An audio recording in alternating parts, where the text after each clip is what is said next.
Hello, everyone, and welcome back to the Board Gaming Doctor. My name is Phil, and I'll be your Board Game Doctor today. So, this video is going to be a quick first impressions of Star Trek Captain's Chair. This is a game by Nigel Buckle and David Turksey.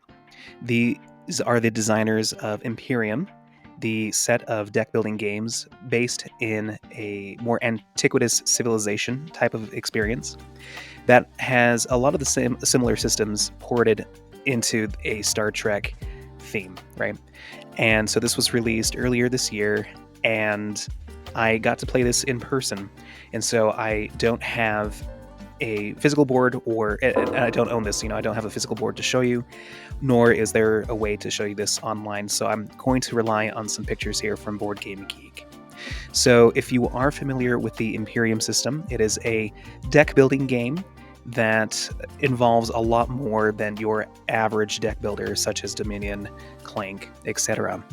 And in this game, you are thematically a captain of a fleet in Star Trek. And I should interject that I am not a Star Trek fan. I'm not opposed to it, but I just don't know the lore behind most of it.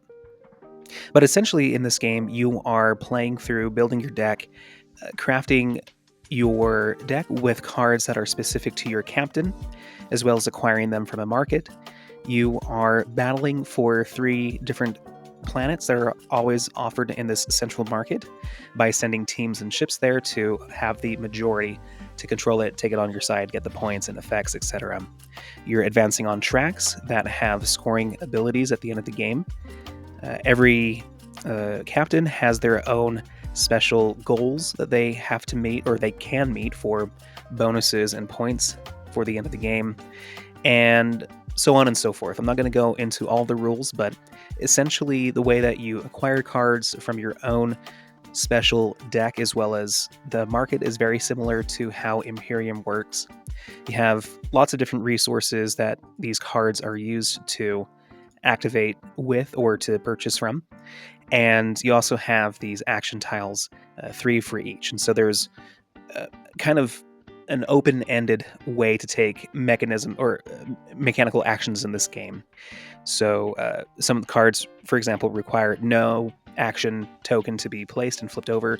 Some require one to be flipped over, and some cards have multiple different actions that can be taken. And so there are a lot of different options that you have with these cards. They're not necessarily multi-use, but each card may have multiple uses on them. And so, it's too small to tell here on the screen. But anyway, moving on to the pros and cons of Captain's Chair, as based on the comments made by those on Board Game Geek.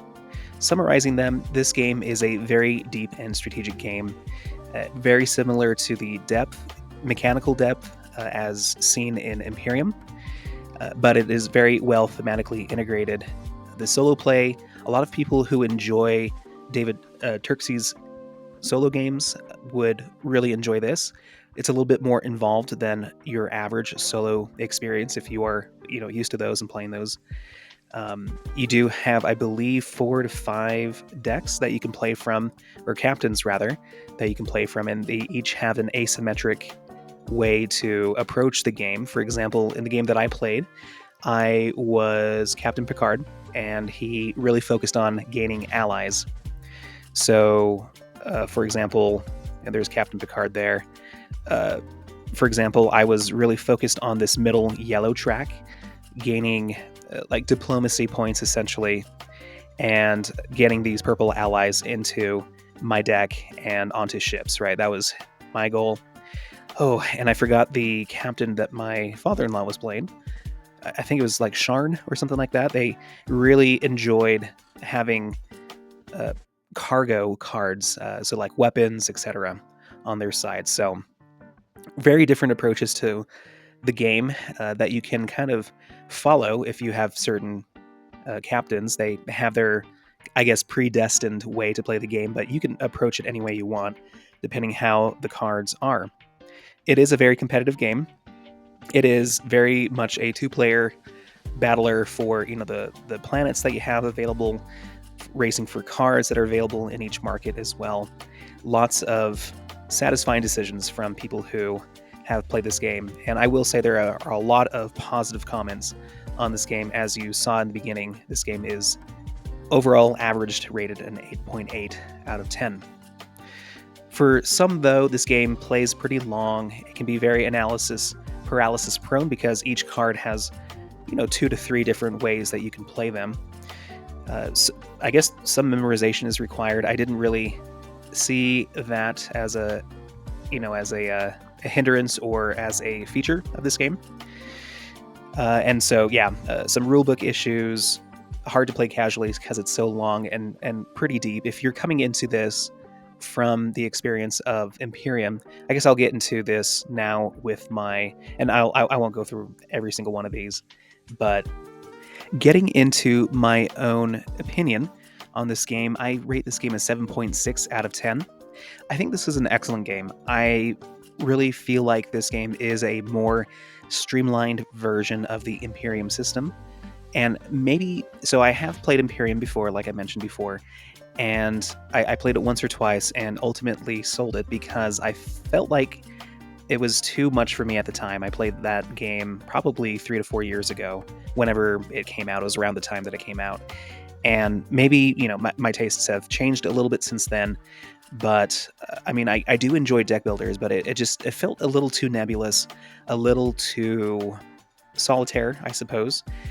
Like I was kind of solving this really diverse and complex puzzle on my own part of the board without much interaction with my other opponents.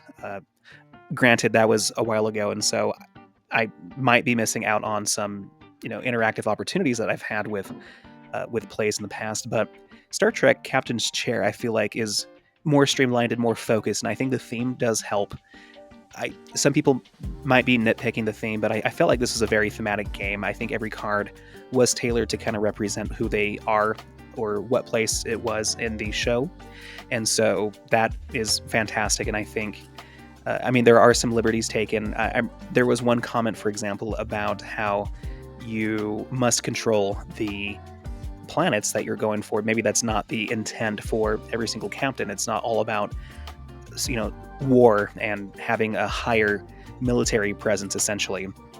I don't think it's necessarily represented as military in this game, but maybe there are some opportunities that it's not as thematic as one might hope it would be. A lot of the negative aspects or comments on this game revolved around Captain Kirk not being in the game. So I think that I remember listening to a podcast a while ago where the designers and the publisher of this game, WizKids, will have Kirk coming out as a future expansion. So I think Kirk will be coming to this game, including all the characters from the original Star Trek. So that is fantastic. And other than that, the game itself was really fun to play. I think, this is a pretty interesting game. It's not one that I would come back to a lot because it is long to play. I'm not really interested in playing it solo. I think the solo modes that are offered and designed by Turksy are a little too much for me to enjoy with the limited amount of time that I have to play games. And so I prefer something a little less brainy, I suppose. But if this were like in a digital format where everything is taken care of, then I think I would be a little bit more interested in trying this out and exploring it. I think there's a lot of depth to this game.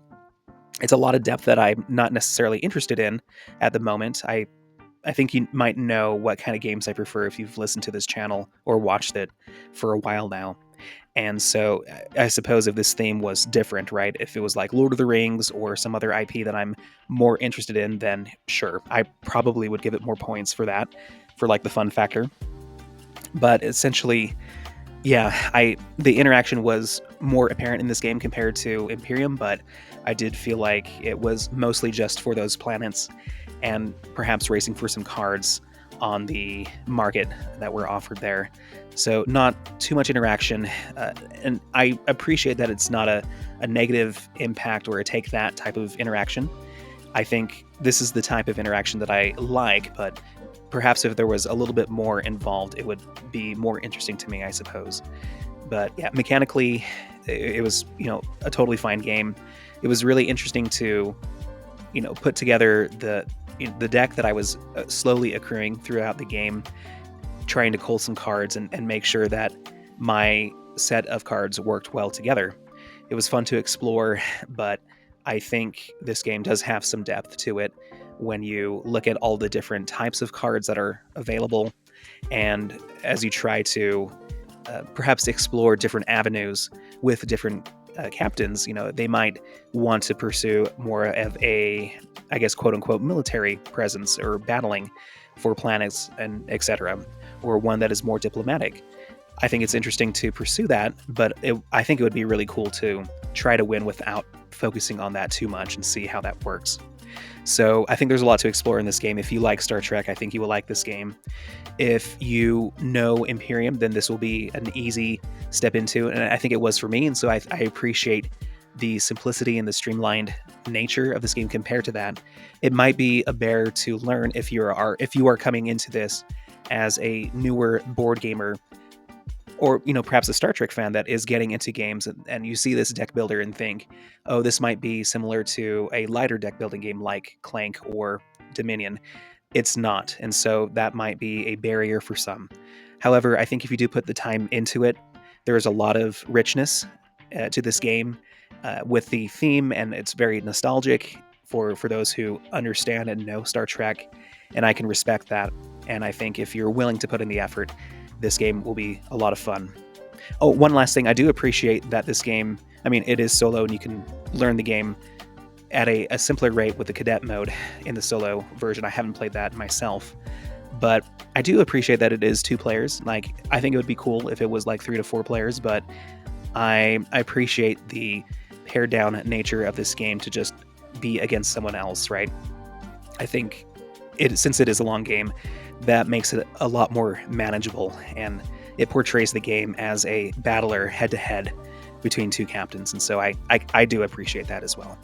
But anyway, those are my first impressions on Star Trek Captain's Chair. Let me know if you've had the chance to play it yourself and what you think of it. So thank you for consulting with me today. Hope to catch you on the next one if you schedule an appointment with me, and we'll see you then. Thank you.